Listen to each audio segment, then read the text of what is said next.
کیا آپ جانتے ہیں کہ بر صغیر میں سلسلہ سہروردیہ کے بانی حضرت شیخ بہاؤالدین زکریا ملتانی رحمۃ اللہ علیہ کو سلطان شمس الدین التمش کے دربار میں کیسے سپریم کورٹ کا جج مقرر کیا گیا، کیسے شیخ الاسلام بنایا گیا؟ واقعہ بڑا دلچسپ ہے۔ حضرت جلال الدین تبریزی رحمۃ اللہ علیہ اس زمانے کے بہت بڑے بزرگ ہیں۔ وہ سلطان شمس الدین التمش کے دربار میں جب تشریف لائے تو ان کو شاہی مہمان بنایا گیا، ان کا زبردست شاہانہ طریقے سے استقبال کیا۔ اس وقت میں جو دربار کے شیخ الاسلام تھے، جو اس وقت کے قاضی القضات تھے، وہ نجم الدین سغرا تھے۔ جب انہوں نے دیکھا کہ بادشاہ نے پوری شاہانہ طریقے سے حضرت جلال الدین تبریزی کا استقبال کیا ہے تو دل میں حسد بیٹھ گیا، وہ جلن ہونے لگی۔ حضرت نجم الدین سغرا نے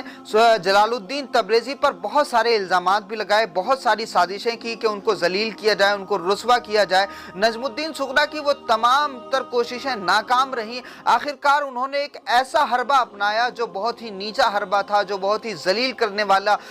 حربہ تھا، اور وہ یہ تھا کہ اس وقت کی جو مشہور رقاصہ تھی گوہر، اس کو بلایا اور اس کو کچھ پیسے دیے اور یہ کہا کہ تم جلال الدین تبریزی پر یہ الزام لگاؤ کہ انہوں نے تمہارے ساتھ میں بدکاری کی ہے۔ وہ رقاصہ مان گئی، وہ گوہر اس کو کچھ پیسے پہلے دے دیے نجم الدین سغرا نے، اور کہا کہ جب یہ معاملہ بعد میں نبٹ جائے گا تو بعد میں کچھ پیسے دے دیے جائیں گے۔ تو جب اس رقاصہ نے بادشاہ کے دربار میں یہ شکایت کی تو اس شکایت پر جو جج مقرر ہوئے وہ حضرت شیخ بہاؤالدین زکریا ملتانی رحمۃ اللہ علیہ تھے۔ دربار لگا ہوا ہے اور اپنے وقت کا صوفی جلال الدین تبریزی کو مجرم بنایا گیا ہے اور اس پر الزام لگایا گیا ہے۔ معاملہ بہت زیادہ گمبھیر تھا، لوگ دیکھنے کے لیے آئے ہوئے تھے کہ جلال الدین تبریزی پر الزام لگا، جن کا شاہانہ استقبال کیا گیا، بادشاہ نے جن کا اپنے لاؤ لشکر کے ساتھ میں استقبال کیا ہے، جن کو شاہی مہمان بنایا ہے، ان پر کسی نے الزام لگایا ہے، تو یہ معاملہ پوری دلی میں پھیل گیا تھا۔ حضرت شیخ بہاؤالدین زکریا ملتانی رحمۃ اللہ علیہ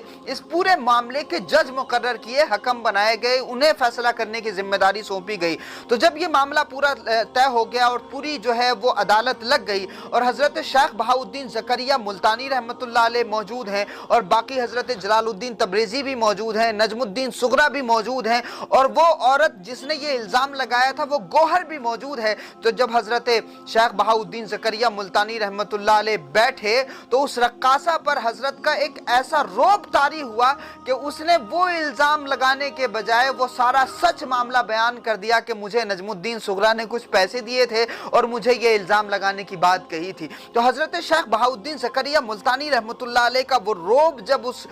رقاصہ کے اوپر پڑا تو اس نے سارا کا سارا سب کچھ سچ اگل دیا، اور پھر اس طرح سے نجم الدین سغرا کو جو ہے شیخ الاسلام کے عہدے سے سلطان شمس الدین نے معزول کر دیا، اور حضرت شیخ بہاؤالدین زکریا ملتانی رحمۃ اللہ علیہ اپنے وقت کے قاضی القضات بنائے گئے، شیخ الاسلام بنائے گئے۔ سلسلہ سہروردیہ کے بزرگوں کو ہم جب دیکھتے ہیں تو جس طرح سے باقی تمام سلاسل میں صوفیاء کرام بادشاہوں سے تھوڑی دوری اختیار کرتے ہیں، سلسلہ سہروردیہ کے بزرگوں میں ہمیں بادشاہوں سے قربت ملتی ہے۔ سارے سلسلوں کی اپنی خصوصیات ہیں، اور سلسلہ سہروردیہ کے جو بزرگ ہیں ان کا ماننا یہ ہے کہ ہم بادشاہوں سے قریب رہ کر کے جو خدمت خلق کر سکتے ہیں اس کا اپنا فیض ہے، اس کا اپنا فائدہ ہے۔ اسی لیے سلسلہ سہروردیہ کے جو بہت سارے بزرگ ہیں وہ آپ کو بادشاہوں اور حکمرانوں کے قریب ہو کر کے ان کو نصیحت کرتے ہوئے اور ان کے لیے جو ہے حکمت کے راستے اپناتے ہوئے نظر آئیں گے۔ اسی لیے حضرت شیخ بہاؤالدین زکریا ملتانی رحمۃ اللہ علیہ سلطان شمس الدین التمش کے دربار میں